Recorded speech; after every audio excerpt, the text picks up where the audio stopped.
What is up, ladies and gentlemen? Welcome back to FudgeMuppet. My name is Scott. I'm here with Michael and Drew, and today we are discussing the Snow Elves, otherwise known as the Falmer. So, which one of you want to take the reins? I'll do it. So, the Snow Elves are basically extremely pale elves.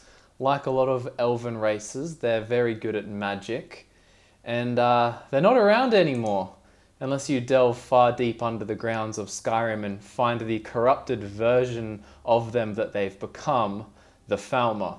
Now, Falmer means snow elf, but I think for this episode, if you two are okay with it, we'll separate the phrases snow elf and Falmer into old version and the new one. Yeah, for sure. I think there's even references to that in it might even be Gelabor, or from a text, someone specifically says, we distinguish between the two, even though it means the same thing. It's just an easy way of knowing which one you're talking about. Yeah, it's because... he doesn't like that, Falmer, now the connotations is that they're corrupted and foul and twisted. But who's he to say, oh, we don't like that? He's, one snow elf? Yeah, well, he calls them the betrayed instead, which I guess we'll get to. Yeah. So I guess we could kind of talk about the origins, too, of the Snow Elves. And there's some things that indicate this a little bit as well. But as you know, if you've been listening to this podcast for a bit, we've sort of thrown out there and touched on the idea of Aldmeris actually being a Tamriel when it was once one big landmass that was then sundered during the Elnefey Wars, versus the idea that Aldmeris is some sort of off-land continent that they lost. So, we sort of speculated that the Dwemer, sort of since the Merethic era, had been just in Aldmeris, which is Tamriel. They'd sort of been there for a while. Potentially other things could have happened as well. But, I guess the Snow Elves, it sort of seems to indicate that they have been there forever. Like, there's no clear sort of explanation as to their, why they're in Skyrim and why they're pale white and so on. I think a slightly awkward thing about the Snow Elves is that much of the information we get from them comes from the records of men. When Isgramor comes over with the Nords, which isn't the first human settlers in Skyrim and the regions around there, he's credited as being like the first human historian because he's transcribing stuff in their language, and that kind of gets passed on. So most of what we know about the Snow Elves does end up coming from very heavily skewed Nordic viewpoints. Yeah, people that hate them. Yeah, exactly. Absolutely despise them. It is interesting, if you think about Topple the Pilot's voyages around Tamriel, he didn't really speak about Skyrim, did he? I don't think so. I think he's basically skips from Morrowind to High Rock. And to be fair, if you look at the top of Skyrim, it's like this frozen wasteland kind of thing of icebergs and stuff. You're not necessarily being like, let's jump into there and explore it. It's like, you know what I mean? It's pretty desolate. Yeah, of course. So it's not like he met any snow elves or saw any of them. So the idea that they could have always been there definitely holds up. I mean, they could have left from Somerset Isles when the other elves or the Oldmer departed to various provinces and became different races. But at least in my headcanon, I kind of like that idea that they were always there, or at least have been for a very long time, and that they kind of always were. Yeah, I mean, we can jump into the sort of some of the histories in a second, but just something to that you actually mentioned before, the line that Gelabor says about... Oh yeah, I've got that. Is this about the warring one? Yeah. Yeah, so he says, if you say, who were your people to Gelabor, which is the snow elf you meet in the Dawnguard DLC, he says, we were once a wealthy and prosperous society that occupied a portion of Skyrim. Unfortunately, we were constantly at war with the Nords, who claimed the land as their ancestral home. And then he goes on to say we'd always maintained an uneasy alliance with the underground-dwelling dwarves, but we'll get onto that later. But he is saying that they were constantly at war with the Nords. I wonder if it's another one of those cases where they're kind of using like a mix of the words, sort of like the words that are more contextual to you, because... we understand Nords, but it could also actually be referring to sort of Atmorans and kind of even that war way, way back in Aldmeris when the Wandering come to Aldmeris and then they're fighting. Or there's the idea that, because that's like the Nords claim it as their ancestral home. There is some working you can do with the timeline to and in their mythology that they're breathed by Kine onto the throat of the world, and that's where men were created. But then perhaps during the Sundering that the Nords were just on the wrong side of the border, and then Atmora and Tamriel were split and became separate. So that phrase there could be referring to the fighting that actually happened back in those Elnafey times, as well as inclusive of when they came back to Sarthal and so on. And do you know what I mean? Yeah, that would make sense. I mean, you never know. He could just even be referring to once Ysgramor returned, and he's and to him in his head that kind of is a significant chunk of time. We're always fighting with the Nords and so on and so forth. Because I mean, the Pocket Guide says they got along harmoniously.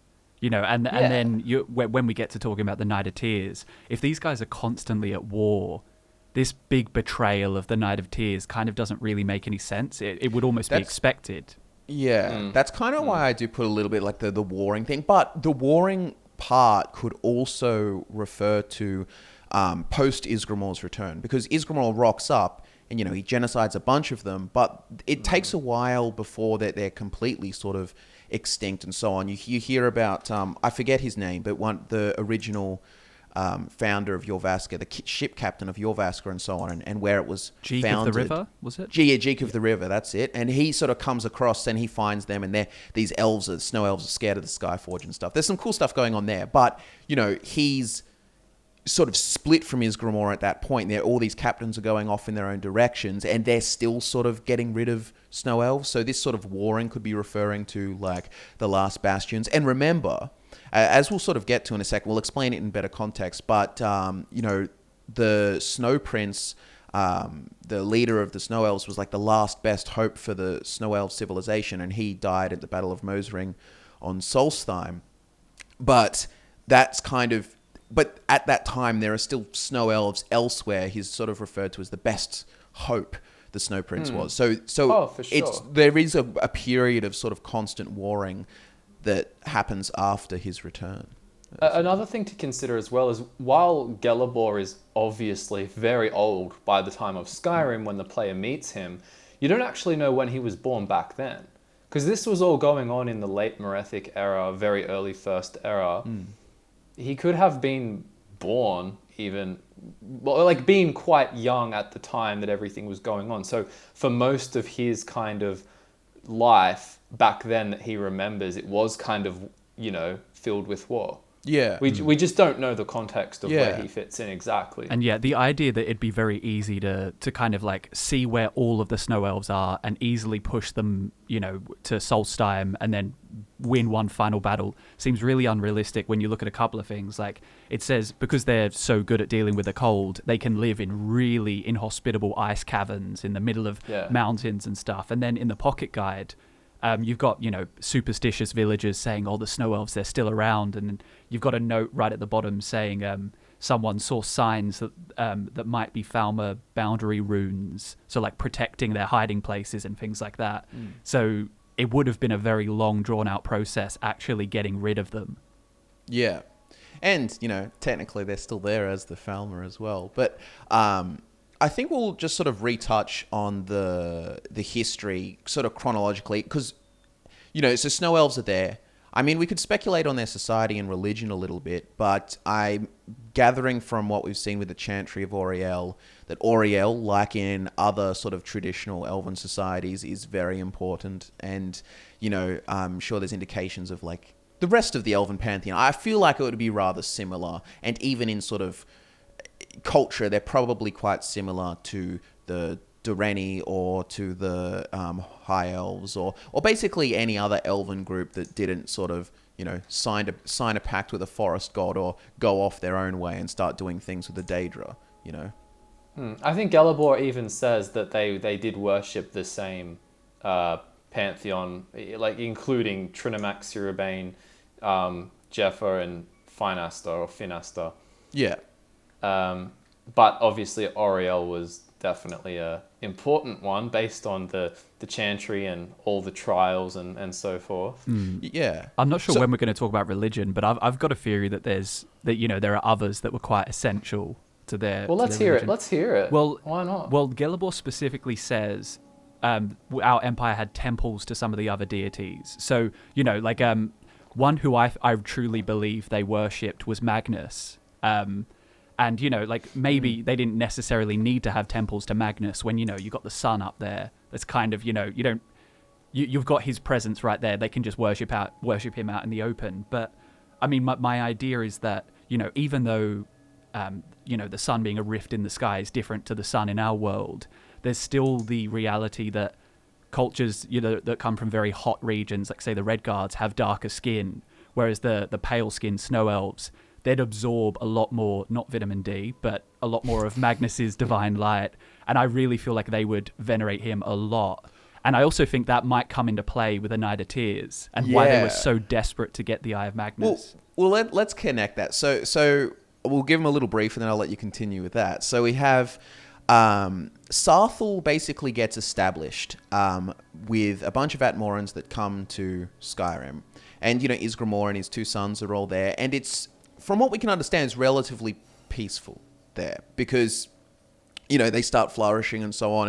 And it kind of like, how do you establish a city? Well, I mean, it's possible with constant warfare, but it sort of seems of a different tone. And the way that the Night of Tears is described, which is basically that the conventional ideas is that the Snow Elves were concerned about the Nords and how much they were breeding and that they were going to get out of control and it will be the end for their society. So basically they agreed upon, let's just massacre them in the night. So in the Night of Tears, they came and they massacred the entire city of Sarthal, except Isgramor and his two sons escaped. So there's the conventional explanation as to why, and it could be all manner of little grievances, or perhaps like, this family killed this family and they're trying to maintain a delicate peace kind of thing and it just didn't work out.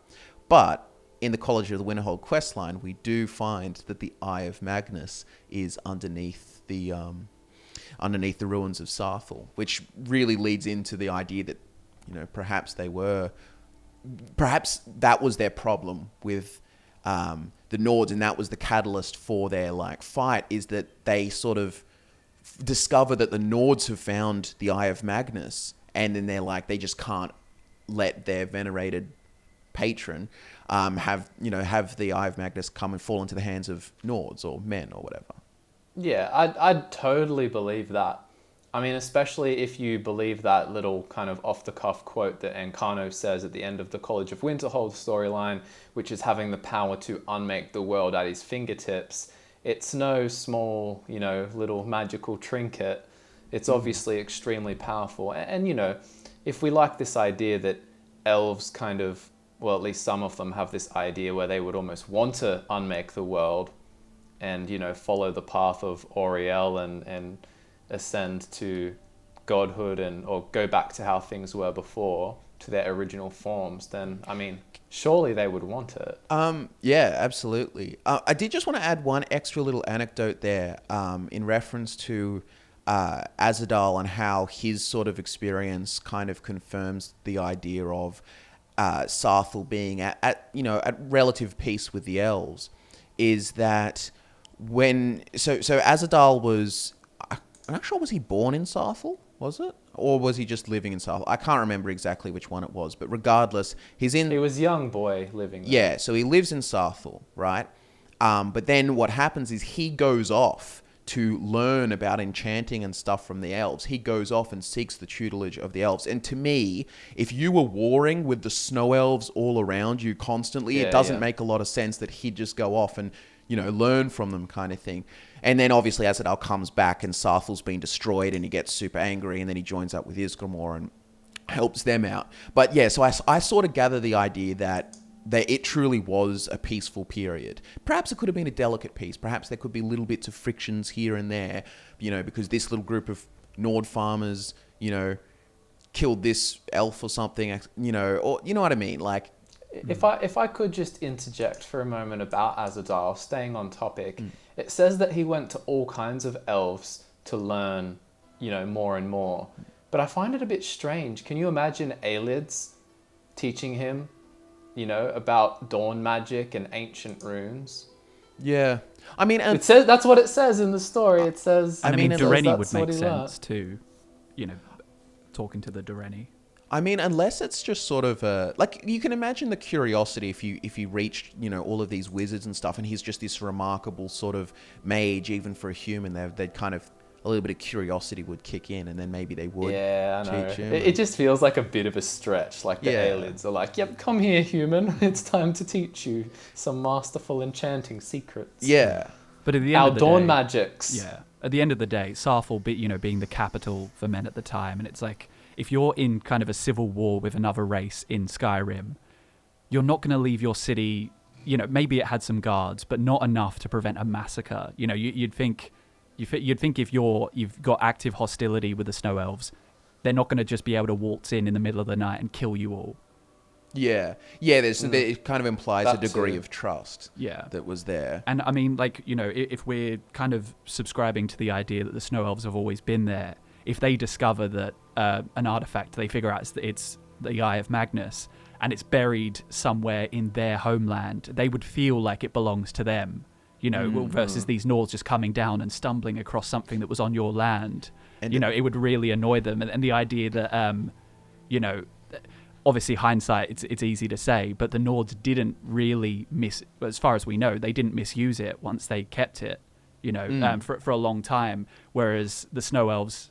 I mean, I have a little theory, perhaps, that because we know that the human gods, or the Atmoran gods or whatever, are quite different to the elven gods in some regards, that then they don't really have like Oriel equivalent at the top of their pantheon. They have Shor instead.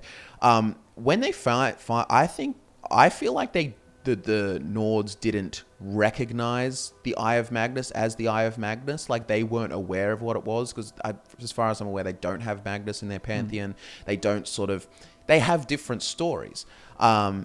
And then I feel like maybe it's some sort of, maybe an elven diplomat or something, tight with his grimoire or something. And he's like, oh, look what we found or so on. But the elf knows what it is, because they revere Magnus and so on. And this became a big debate amongst like a Snow Elf council. And they're like, we've got to take action. We have to, if they know the power of it, but maybe the Nords didn't know what was up. They just thought it was almost like a curiosity. Obviously something Look special. at this cool floating turquoise ball. Yeah, absolutely. But yeah, so as everyone, I think that's everything with the Snow Elves. Their sort of basis. Yeah. I mean, another thing about the Eye of Magnus as well is, if just going on what you were saying, the Nords weren't super fond of magic. Oh, though there is the thing with the clever men stuff was different. Yeah. The attitudes, that's a more modern attitude, because there's like Junal and stuff was revered and so on. It's a little bit... Fair enough, but I feel like, just hear me out, regardless. I'm not saying they're like terrified, like it's ooga booga kind of stuff, but if you were one of the Nords and then you found the Eye of Magnus, and you know that you kind of supposedly live peacefully with this extremely magically adept race, you'd want to show them. That'd be one of the first people you'd want to ask about it.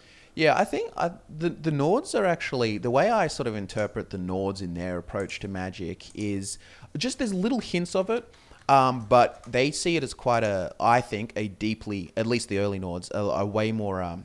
philosophical, mythical kind of related thing. So there's like Junal described as the god of hermetic orders.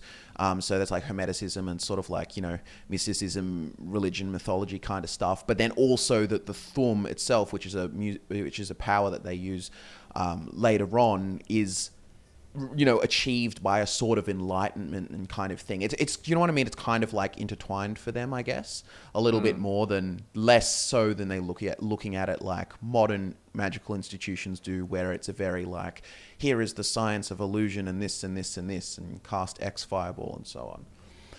But to be fair, I feel like that attitude could also be common among all societies at that time, including the Snow Elves, I mean, as soon as game mechanics came in, the schools of magic and thought about it, and philosophies all changed. Yeah. But just by the very nature of the way humans are in the Elder Scrolls, is they're going to be much more likely to kneel before a magic artifact rather than use it as a tool. So it even though they might not have been at war with the Snow Elves, there's probably doubt in their minds, like, oh, if we show it to them, there's always a chance that our slight frictions and awkwardness could like really escalate. Just something else to add to that mindset that you pointed out by like men usually treating magical artifacts and stuff with reverence as opposed to the elves is because I think the elves, it's part of the elven hubris, is they believe they're descended from gods and so on, whereas the men generally believe that they were made by gods, so it's sort of like their creator if it's related to the creators rather than the sort of like elven sort of almost like I guess they could be like we ownership of it because it's our ancestors, and you know what I mean, so it's a different sort of look at it.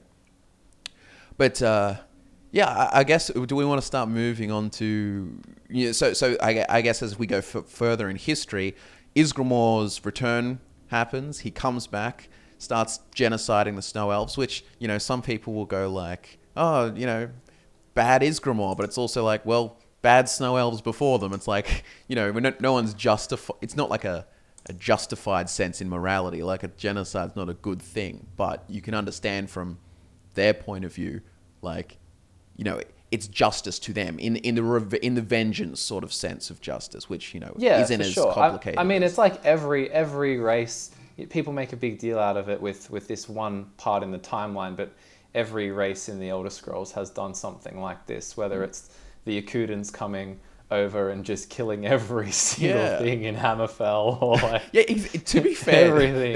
There's like some of the most like brutal, indiscriminate sort of ones where they just killed everything that wasn't them, and they did not want to interact with anything outside of them. Like they were just really, for sure. Like, but yeah, whether it was goblins or needs or anything. So it's kind of like if you want to come down on the, it's like even in that sense, at least the Atmoran one was provoked by the slaughtering of an entire city. I wonder if they were really kind of hoping for provocation as well. You know, like might be a bit of a crackpot theory, but you know, like the idea that they truly believe Skyrim is their home. I feel like eventually they probably would have tried to take it by force anyway. So they just pull Isgramor pulls a shock Pikachu, like, oh my god, we've all been massacred. Like, yeah, boys, come on, now we've got our excuse. Yeah, maybe. But anyway, he hated the elves massively. And when he came back, the extermination of the Snow Elves went on for quite some time. It didn't end up finishing, I believe, until Harold, who was like 13th in Isgramor's line. Yeah. And that was in the early First Era. Yeah. So it's not like this ended in the Merethic Era. Yeah.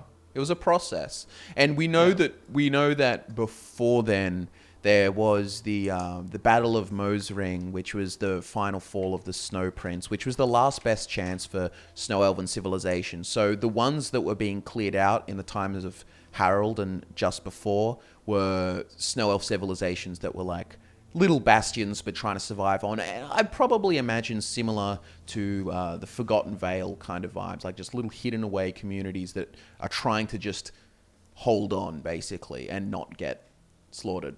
Essentially. I think one of the diaries that you translate in the Dawnguard DLC actually talks about someone's experience. From the sounds of it, they don't specifically use the word Nords, but it sounds like they're actually living with a Nord family, or like being hidden or sheltered somewhere. Right. One thing I actually just need to double check. Harold, sorry, it was the dragon cult. That was the dragon cult that he snuffed out. Was the last remaining of the dragon cult. I don't know if his was the Snow Elf stuff. So perhaps the Snow Elf stuff even happened a little bit earlier. But right. Hold on. It says during his reign, the elves were finally driven from the present boundaries of Skyrim, at least driven from the inhabited surface. Okay, so it was that. It's both. Yeah, no, it was. Okay, sorry, it was both. I didn't just throw it out. Yeah.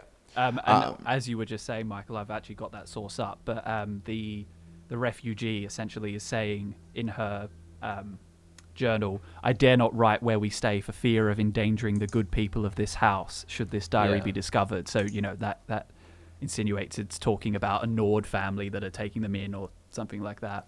Well, it wouldn't be a Snow Elf. Yeah, family, well, you know, or like obviously not the Dwemer because something else happens there. But yeah, it's going to be Nords. Yeah, so anyway, eventually The Snow Elves, it's actually one of these translated texts kind of talks about it. They're saying that they say young ones and old ones, but from the sounds of it, it's just their society, like the young people, the older people, like the Snow Elves, are saying, oh, I can hear that they're talking about the Dwemer.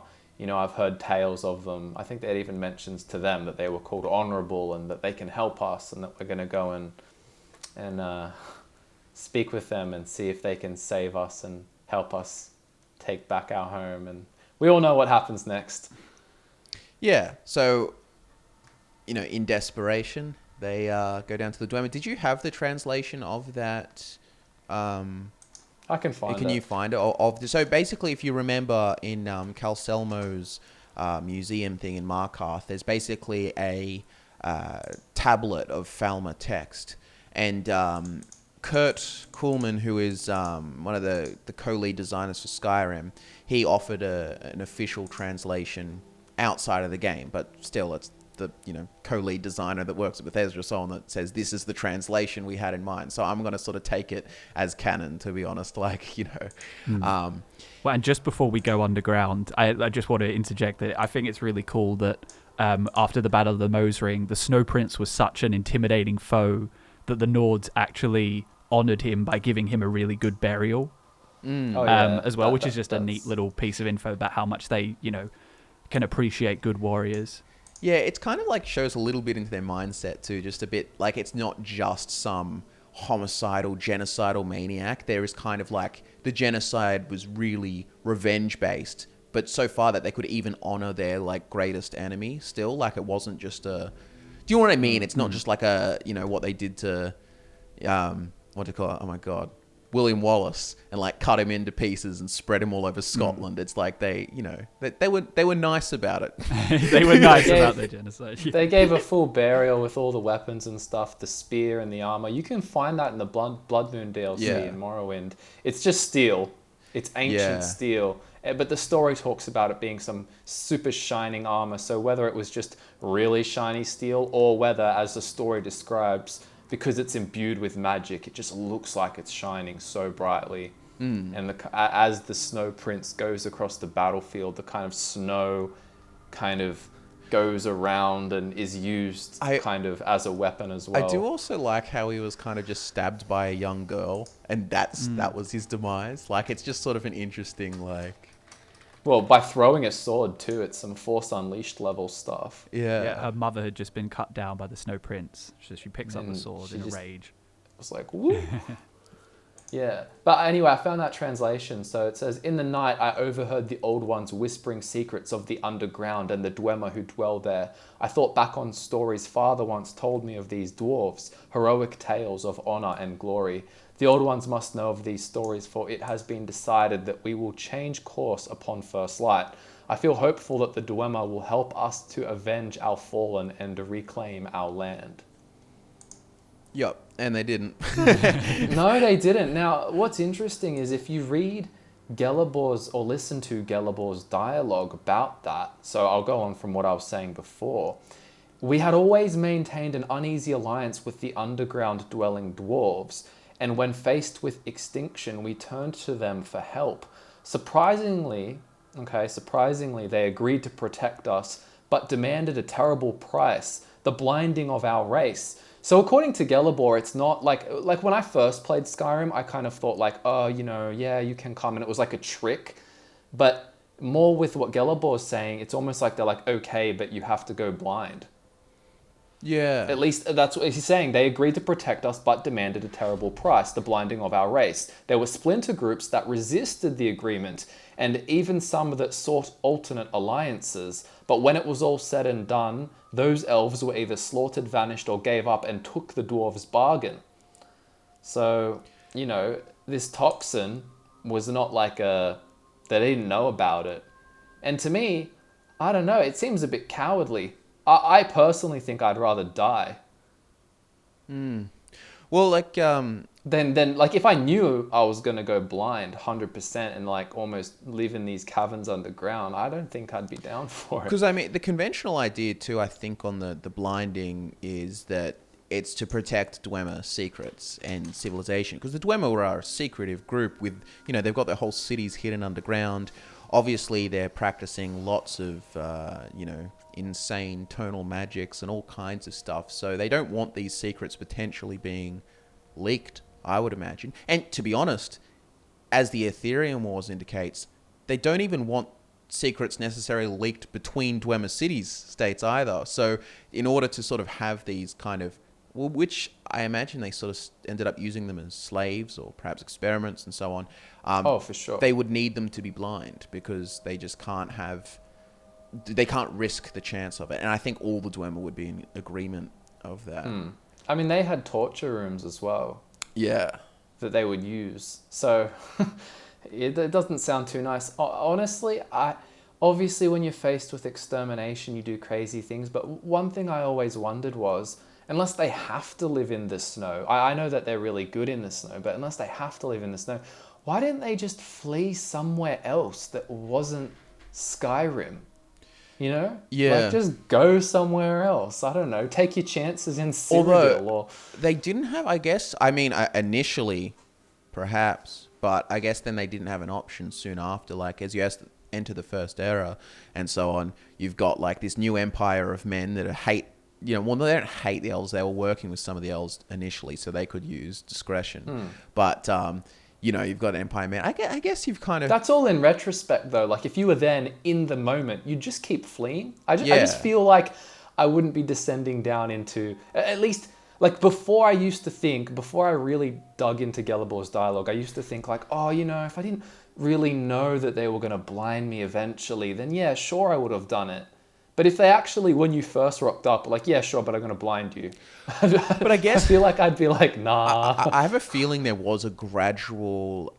blinding. No, I have a feeling that they were blinded, like, intentionally they knew it was going to happen, but I have a feeling like all of the other stuff was a bit more gradual. Like the Dwemer started abusing them and generations of, and that's kind of what lit up the War of the Crag. I feel like initially it's like, okay, you're blind, but you're treated with the same respect as any of the other elves or so on. I still feel like it'd be a no. Like, just flee. Well, and one thing though, like obviously this happened in places other than Solstheim, but like one of Calcelmo's translations for the poem called The Betrayed is like, and when the snow prince fell to the ground, the ice elves divided above and below. So it seems like almost a direct response to them losing their last hope. So you imagine there's a lot of refugees, basically all the wives and children and old people on Solstheim. They don't really have directions to flee. They're not really going to be able to get away on a boat or anything like that.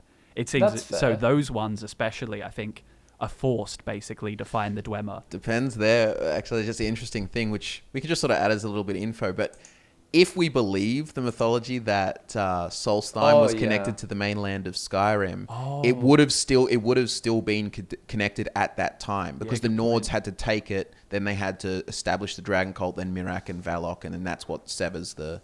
Yeah, because supposedly Valok and Mirak have a big fight, and that kind of rips Solstheim off Skyrim. To be honest, but even then, it would have been kind of a peninsula, right? So probably, so there's probably not much of an escape anyway. But yeah, go on.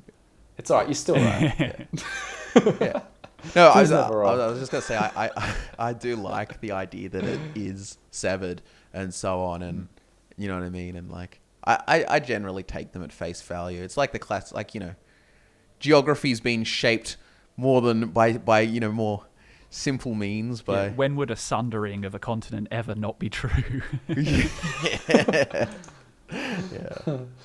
Yeah. But I also feel like as well that the kind of worship of Auriel. I know they weren't all devout religious folk. Obviously, when you go and visit Gelibor and those types are more so. But the whole concept of like enlightenment and the light, and that like when you go to the Forgotten Vale, you're in this cave and it's dark and you can't see, and this represents the absence of enlightenment. And then you come out into, all the beautiful thing, and you carry the, how do you pronounce it? Ewa. Carry the Ewa and go through all these crazy trials and stuff, and then ascend up the stairs and reach enlightenment and all that. I feel like going into a cave in darkness and agreeing to be blind could also be like it sounds a bit extra, but could almost be like turning your back on kind of your principles. Yeah, and like Auriel and Light and even Magnus and I mean, eyes are a portal to light as well, at least in our human scientific Yeah. realm of things. Yeah. It seems like a real descendants away from, especially considering the fact that they'd be aware that the Dwemer are a kind of godless race too. Like, you're agreeing to go blind, live among a godless race, Yeah. and turn your back on kind of who you are. Perhaps that's what like the modern. How about that for a hot take? Perhaps the modern Falmer though actually sort of like this is only one indication, but you know how one of the Falmer possesses Auriel's shield and so on and treats it like you know what I mean? Like maybe that is still and they do sort of. Well, here's something for you. They lost their soul. If you go by game mechanics, the soul trapping and stuff, they don't have the mortal like grand soul. It's all different types of souls, I believe. Yeah. I definitely think what they became was also just a huge degeneration over time as well. You know, the toxic fungi would have done certain things to them, but I still feel like they would have been quite close to what Snow Elves should look like after like that happened. blind. And then they become hunched over, you know, like complete lack of sunlight, which, you know, with Magnus and stuff, the theory is they really need it. You know, they need to absorb that light. Well, there's a thing to throw in there is with the War of the Crag, like it could have been like because I mean I always imagine them as sort of like hunched Falmer all the time when I hear the word Falmer, but at that point they could have been much more like you're saying just Snow Elves with like white blind eyes or something. Well, like, one thing about that as well is I'm not exactly sure when it was built, but the statue of the Snow Elf in Erkentand, I think it's called, that looks a bit beyond the capabilities of the hunched over, really degenerated Falmer. You know, I feel like that if that was built in the depths of a Dwemer ruin, it probably would have been done when they, you know, were slightly more capable. I mean, that further sort of... that's confusing a little bit, actually, if you think about the statue being in a Dwemer ruin. So, obviously, they were allowed to build I think it was hidden. I think it was hidden. There's some... But here's the thing. If they're blind, they can't even see a statue. Yeah, so it does say it was built in secret by the betrayed. Let me find these. Yeah. But my question then is like... Well, I guess they can still feel I think it was a things. gradual... I think the agreement was you will go blind. That doesn't mean it's like, boom, you eat the first fungus and your eyes disappear. I also had this whack theory that maybe... It's just silly, but I just thought of it. May as well say it. It's the Elder Scrolls podcast. That the eyes of the Falmer, the actual like items, these big, powerful gems, that maybe they could hold some secrets into like restoring the Falmer's sight. Maybe. That it's just like maybe. Yeah, it's just one of those things. But when you read, there's a book. There's a book. What does the book say? It's called Thief's Last Words, actually. And it's like, nobody thought they were real, but I've seen them. The eyes of the Snow Elves. The dwarves thought they took them from the Falmer, but they themselves were fooled. So whether that's the gems or their eyes, the dwarves thought they took them from the Falmer, but they were fooled. A statue built in secret by the slaves. The eyes burn into you. I see them even now. And then it goes on about other stuff which isn't like as relevant. Yeah. But I do like the idea that these artifacts have some kind of magic or powerful potential beyond just like a prized thing for a thief to take. Because it could be like the way he spoke about it could be like a poetic thing as well. Of course. So, but Thief's last words, he's dying. Time to be poetic. Plus, so much is poetic, isn't it? That it's almost impossible to say. But it'd be funny if it's like, you know, they've kind of transferred their sight into these gems, and then you've got the entire betrayed people all looking through this statue, and then you just got Mercer Frey cutting it out. We could have saved them. We could have reversed it using these eyes, but instead we sold them to Delvin. Mallory. They look nice on the British guy in the whole world. Yeah. Now, anyway, that's just some food for thought. We'll get back onto some more canon stuff. Yeah, well, so basically, regardless of the situation, I'm actually kind of with the in my head canon idea that they're actually more humanoid shaped at the time of the War of the Crag. But the War of the Crag goes on. So this is for decades, and this is this big Snow Elf versus Dwemer debacle. So I imagine it's like a big prolonged sort of guerrilla warfare kind of situation for a while. But then, then we know the Dwemer disappeared, vanished all of a sudden in year 700. So then there was no more War of the Crag because your enemies have all just vanished. So they were left to these Dwemer ruins just by themselves now. And I feel like perhaps in the time since then is where they started developing, all of their different kind of, like the chitinous kind of armors and the dependent on chorus. Just because beforehand, like I don't really imagine the Dwemer being like, even if they were like slaves to the Dwemer, being like, let's do you know what I mean? Like the chorus kind of stuff. Like they're not going to just let slaves sort of invent their own weapons. Like don't let them make weapons. Perhaps though, actually, it was a thing that during the War of the Craggers, that's what they first started using is improvised weaponry and armor, like the chorus stuff. That makes sense. I still find it hard to believe that war went on for decades, especially considering that you're in Dwemer home territory, like the Falmer are eating this toxic fungus, and the Dwemer have all this superior like tech and magic and stuff. Well, it makes you wonder. You just think it would be, but it's the one thing we do. So easy for them to win. We need to be careful too, just to never over glamorize any particular race, because like you would go, otherwise they'd take over all of Tamriel. in the same way that the Nords stomped all over the Dwemer Kaimer for a long time, and they're just but Nords. The Falmer are not an organized army. They're a disarmed, blind. Yeah, I know. Enslaved, blinded race. Yeah. But So, but this is the other thing. They have access to magic as well. Like That's true. So there's potential workarounds and stuff. Yeah. Those icy spears, they're not fun. And you'd think if they had some more of their abilities when this was going on, that when it was all over, you'd almost expect them to escape. But at the same time, it's like these citadels are probably much more complex than they appear just in game. So you can imagine them, they're blind or very close to blind. Their enemy disappears and they're just lost in the dark, and which would facilitate even more degeneration.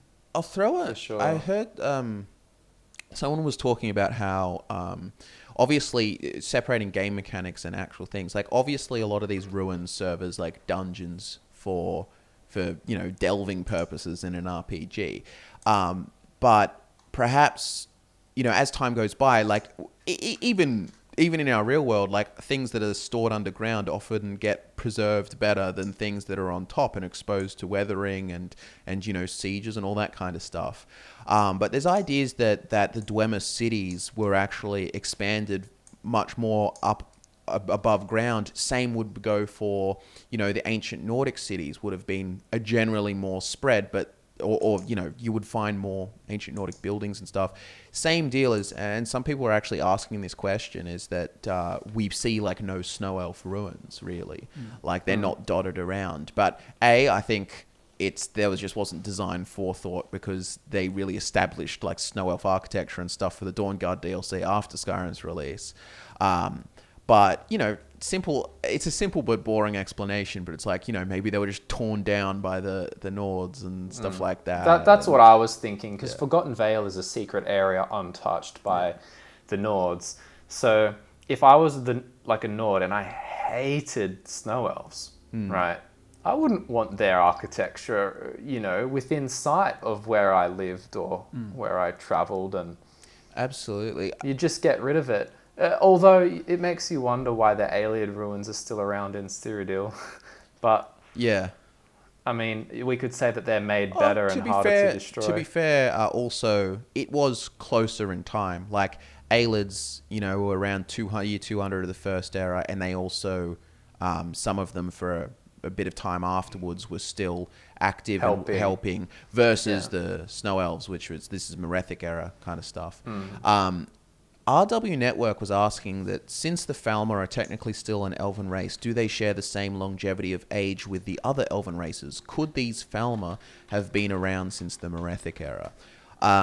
Well, here's my take on it. I think Gelabor there's all the elven ages seem to be a little bit more fluid. Like there's the rough, multiple centuries kind of thing. But then you find examples like Divaith Fear or certain Sigic Order mages and so on that they just live for thousands of years, right? So it's a little bit more fluid, it seems. But I think Gelabor is kept alive like by some divine sort of like Aureal power. I don't think Gelabor is representative of ages of... I feel like the Snow Elves would have been much like every other elf, like the High Elves that, average maybe 200-300 years, but then most of the time they get old and die. But then, of course, there's those outliers. But so I don't think there would be many like Falmer, as in the corrupted sort of ones. I don't think that have been around since the Merethic era. Like that's huge. But there's potentially like ones that are centuries old. Yeah, I mean, the same as you just said. I think Gelabor is a special case because he is the one person who is responsible for protecting, one of Auriel's one of his most beautiful temples and all the chantries and stuff like that. It's like, he's going to be kept alive. It's pretty wild to think then that the Falmer must have been breeding. Yeah. Like, what does a Falmer baby look like in the corrupted form? Not pleasant. Yeah, like a little gremlin. I guess we could also talk a little bit about, so like a lot of before Dawnguard DLC, and we got to learn a bit more like sort of directly from them, and in the baseline game of Skyrim we just sort of experienced them as goblin-like enemies. That in Nordic folklore, I like the idea that Falmer are blamed for like every misfortune, every kidnapping, all these kinds of things. Like they're the equivalent of like, like in Irish mythology of like fairies coming up and like stealing your babies and stuff like that. Like basically every misfortune imaginable is attributed to these evil Falmer, which by the time of Skyrim, we get confirmation that they are actually around. And it is potentially, it could have been them, slaughtering this little village here or there, but they would blame it on, we had bad year for crops this year. Yeah, exactly. That's the Falmer. Because in the time of Blood Moon in the Morrowind DLC, Reeklings, the little blue goblin-y looking things, but with the pointed ears, they're actually speculated to be like related to Snow Elves and so on. Now, I don't think that really stacks up. Yeah, that's a strong disagree. Yeah, but from me. That's what one little connection there, and there is another connection which I actually find pretty compelling. Is the Wisp Mothers? Oh yeah. Is that the Wisp Mothers are like sort of souls or like ghost souls because they're really really pale and they've got the sharp ears and so on, and then there's the example of the Pale Lady that they're like these souls of Snow Elves that are bound to this earth to cast vengeance on the Nordic inhabitants of Skyrim and so on. You know what I mean? Like sort of like a traditional sort of angry ghost kind of thing, but of this ancient race particularly. When you look at their appearance, I don't know if I'm fully sold on that. I think there is a tendency. Wisp Mothers show up all over Tamriel. Yeah, and there's kind of a tendency. I mean, we looked at it with the orcs and goblins. Sorry, go on. Yeah, just like the idea that there's a tendency to, something looks kind of similar, has similar skin tone, they're the same thing, but it's like, look, things are going to be pale in the far north, and I don't really buy it. But I subscribe more to the theory. There's a book about them, and one of the theories is that they're kind of just like another manifestation of Nirn, like a Spriggan or something of that nature. I wasn't. There's a few ideas. I wasn't aware that there were heaps spread in ESO. That kind of like there's a Valenwood one, I think. Yeah.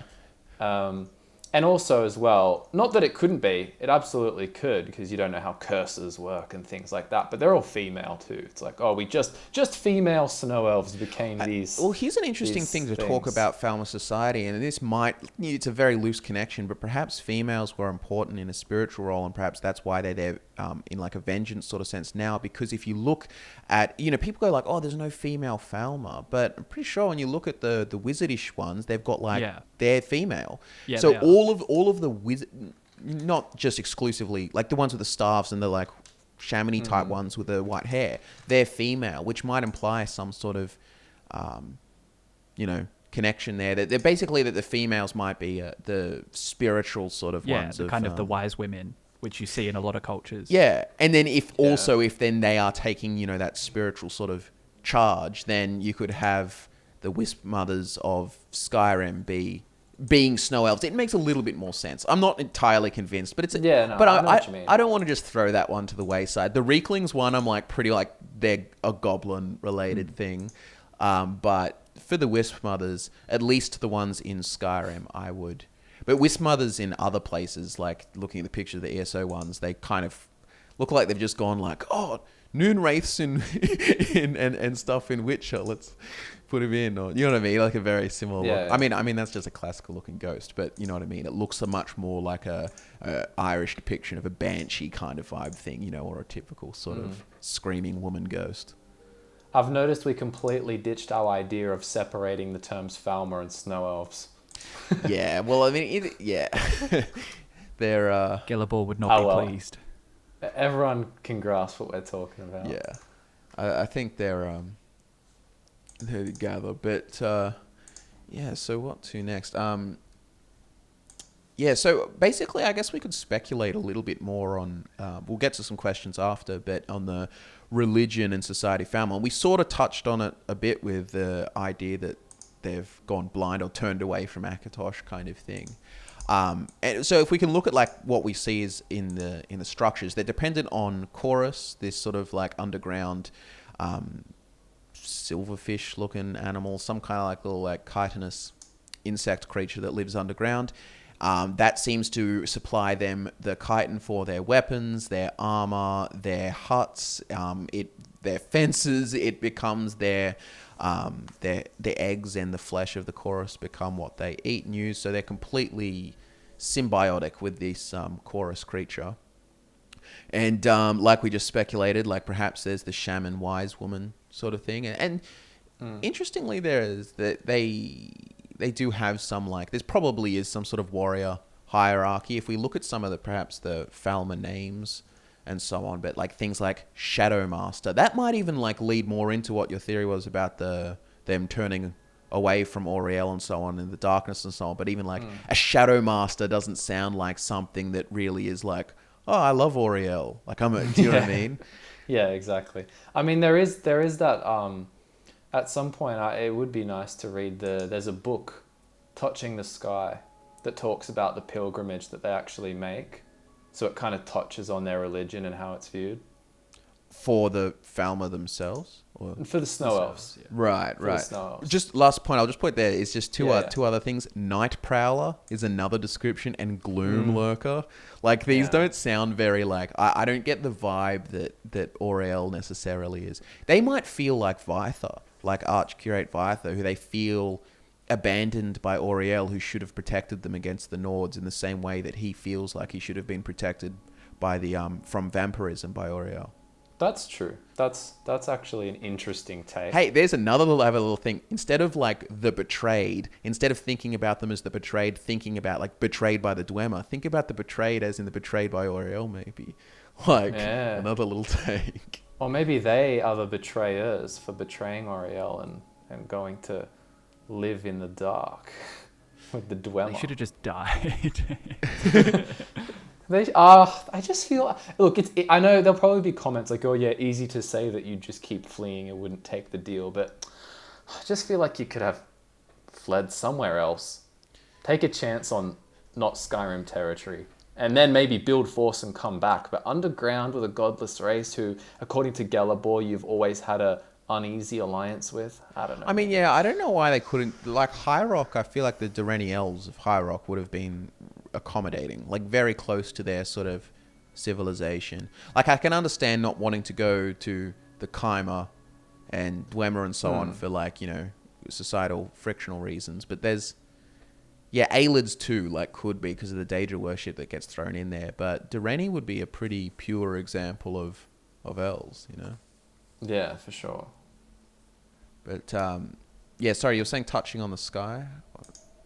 Oh, not to be confused with Drew's favorite Kanye West song, Touch the Sky. Touching the Sky.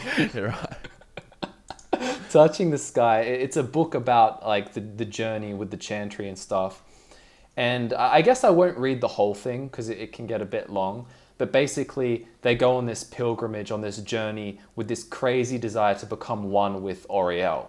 And it's like a super, like, they, with heaps of determination to prove their worth, and they go through these trials, right?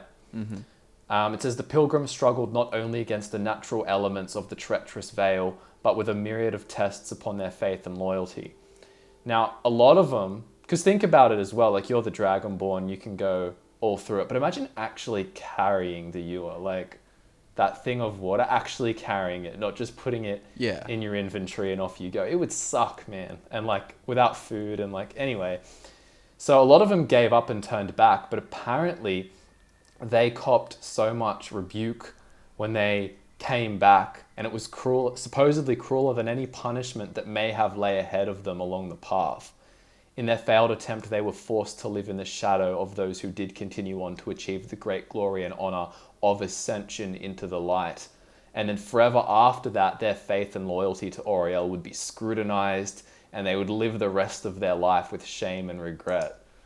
So it's an interesting like idea that if you embark upon these trials, like, you do not want to turn back. Like, you're basically a joke to all of the religious society. I mean, there's an interesting parallel there, that if enlightenment through going through great hardship, but by going through the darkness to reach the light, if that's important to them, you can imagine that be used as a justification when they go down to the Dwemer. Like, we're being put through this hardship, we're getting taken down into the darkness, but we will emerge on the other side, only they never did. So that's where the corruption's complete. That's an interesting take. That it definitely could be. I mean, you don't know how they would have looked at it. I feel like this that's a nice point just to tie in on, like, Laggy Talos, aka Tyler1, says, do you guys think that Falmer will ever be able to evolve to the point where they can integrate back into society on some level? Because there's things that Gelabor says that it's so far, I think it was that the Falmer are still, like, far from that sort of ideal, but he kind of seems to believe in this idea that there is sort of like a rehabilitation, some kind of way that they can... Just leave them in the sun for a long time. Just let them soak up all that Magnus glory and... They'll get sunburned. See what happens. They just get really, really sunburned. Yeah, just take a whole bunch of sun damage and die. Extra rad. Yeah, but no, I can kind of believe that they could. I mean, look, I've said this before when we've had questions, and I know it's not the answer that people necessarily want to hear, but it's just like, it's the Elder Scrolls, and the Elder Scrolls podcast. Crazy things happen. Anything, it's just like the answer to anything. No, but like it could. Do you think Isgramor could come back? Crazy things have happened. It's like... No, but this is not like that. Yeah. If the question is reasonable... Yeah. As in, could there be some magic ritual to turn a Falmer back into what they were before? Sure. But will they come back en masse and be like a Snow Elf society again? Probably not. I think it's like think. the tie-up of the Snow Elf story is pretty much Dawnguard, that Gelabor kind of gives you this idea that perhaps there is a future for them, will help, but you will never see in another game. Like, you know, there's not a... You can only speculate. I feel like the question is very similar to Frodo believing that Gollum can turn back into Smeagol. It's like, no, he's just far gone. Fair enough. Anyway, going back to this book, I like how as well, once they actually reach the inner sanctum, that they're not really who they were before, but not just in a like, oh, I'm enlightened now sense, as in like they're just shells of what they were, which you could almost say is like kind of like an ego death thing, perhaps. But it says like some were mad from sleeplessness and starved to the point of frailty, and that it's a marvel that they had the strength to carry their vessel and ascend the stairs of the temple, which was the last true testament of their loyalty. And then I really like this part. Regardless of each individual's tale, the final words remain eerily similar. It is said that every pilgrim ascended, bathed in light, a look of relief and contentment on their face. I think it's cool. I think, are we going to talk about the, here's a video title, it's like, we'll just go, Snow Elves are cowards, question mark, Falmer in this question mark, or Falmer suck and here's why. But like, we were talking about this before, but I just kind of want to bring up that, like, at least to me, like besides there's some nice aesthetic stuff like their temples and so on, their armor and stuff like that, but they're kind of just like they're just like high elves in Skyrim that got beat, and they're also heaps. Like the cowardice kind of element, like we're kind of talking about, is the first big example is that they were scared of either what might happen with the Nords like spreading, or that they needed the Eye of Magnus and maybe they'll figure out what. So they made this coward move and they attacked them during the night and slaughtered a whole city. Just murders. Yeah, and then there's the whole cowardice thing. It's like, oh, we need to live. Blind us, please, let us just, keep us safe, please. And it's just like when people get on the Snow Elves side, like, yeah, they're these super like cool thing. I'm just sort of like, yeah, they're, They're cool to me in the way that a frail piece of jewelry is cool. It's like, this is a really cool gemstone, but it's not like... But to build off that, though, the strong. The Falmer are interesting and cool, like, as we know them, like the hunched over goblin stuff, their society and so on, because it's kind of like, maybe like you were saying before, like maybe they are going through the darkness to come back to the light, but maybe that's why they were abandoned by Oriel, just because they're a bunch of chickens. And they're heaps dog, and they just come. I mean, even just to pile on while we're piling on, even the Snow Prince, their most powerful fighter, was killed by a 12-year-old girl. Yeah, like a child felled the most powerful leader. That's such an interesting recount, that Fall of the Snow Prince story. I like how they talk about that the noises that the Snow Elves are making almost sound like a cheery, happy like sound before the fight, almost like a laughy, cheerful like noises. Yeah. Even though they don't understand the language, because they're like that confident in the Snow Prince. Yeah, yeah. Then he gets killed by a little girl. But anyway, I mean, while we are piling on, like we can keep thinking, but like Marcellus Core is asking, what are the Falmer's great racial accomplishments on par with the Regatta, sundering an island with sword singers, and the Argonians' invasion of Oblivion during the Crisis? But I'm like, I don't know if, like, at least ones we know about, I don't think there are many great accomplishments. I mean, look, it says they were a prosperous, advanced magical society. Yeah, but they say that about every bloody elf. But I think that's... Which elf doesn't think that? Or doesn't say that about themselves, or have that said about them? Wood elf. Wood elf, fine. They're one hippie elf group. But every other elf thinks they're a magically advanced, prosperous society. Well, I mean, they all come from, well, not necessarily, but, there's that common ancestor. So yeah, they definitely have some sort of common elven ancestry, but... They are advanced. I mean, I'll say the winners write the history. So you can never say for sure what they did or didn't accomplish. But why weren't they the winners? They were so good. No, but look, I do believe the idea that they were an advanced elvish society, simply because we do have proof, like you were saying, it almost is the proof that all the other elven societies were. They were very advanced. There's no debating that. Yeah. So and I can only assume that the Snow Elves would be as well. They're at the bottom of the toilet bowl of elven races. Every other elven race is better, I think. Maybe Bosman not so, but they chose to go be hippies. But the rest of them, are the orcs more accomplished? I guess if we're including them, no. They're not even in the toilet bowl, mate. They got flushed. Yeah, they got flushed. But they're in the ash pit. But yeah, I think Dwemer, Dunmer, Dureni, High Elves, Ultima, Aelids. They're all kind of, and that's not to say that they're not. It's just that they're, at least what we know about, there are no remarkable Snow Elven achievements that are like, I'm better than the Aelids. Other than like, maybe they could be. There's some unwritten law that says they are, but it's pretty generic. They were a prosperous, advanced race. That's about advanced. Also define advanced. Like, obviously they weren't as advanced as the Dwemer, but I'd call the Dwemer advanced because they're building robots.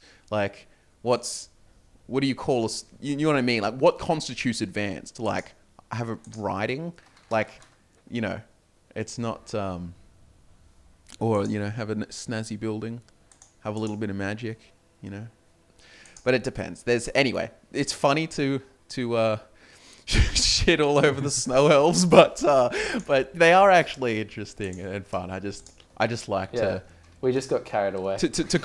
Well, it's because I feel like they receive a lot of love, and it's just funny to be, contrarian and be like, they're actually not that cool. Yeah. But, no, I'm on board with that. It's the story of what happened to them that's cool. Yeah. So it's the story of how big of cowards they are, and how that they became these little insect-loving little grubby goblins that murdered Nordic children. Next episode, we're going to blind you, Scott, and see how brave you are. We're just going to leave you in the basement and blind you. For 5,000 likes, blind Scott in the next episode. Yeah. All right, I think that brings us to the end of this Elder Scrolls podcast. I don't know about you two. Yeah, I don't think there's any. I think we're devolving into... Are we becoming the Falmer? Yeah. We're devolving. So... All right, thank you everyone for watching. It has been a very fun podcast, if I must say so myself. Social media links are in the description below. Check out our merch as well if you're interested and want to support the channel. I've been Michael, this is Scott and Drew, and we'll look forward to nerding out with you again very soon.